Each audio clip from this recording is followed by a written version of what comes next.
Donald Trump has been elected the 47th President of the United States, marking an extraordinary comeback after 4 years of challenges, including refusing to concede defeat, leading a violent Capitol insurrection, facing felony convictions, and surviving 2 assassination attempts. His strong performance in key swing states, including Georgia, North Carolina, and others like Pennsylvania, Arizona, Michigan, Wisconsin, and Nevada, has sealed his path to a second term.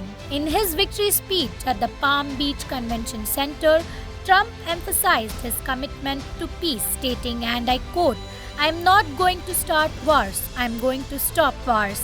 He pointed to the absence of new conflicts during his first term, aside from defeating ISIS, and contrasted it with the global challenges under Joe Biden, including the Russia-Ukraine war and the US withdrawal from Afghanistan. Meanwhile, in Tulsandrapuram, a small village in southern India with ties to Kamala Harris' family, there was a sense of disappointment. Locals had hoped for her victory and even held special prayers in her honor.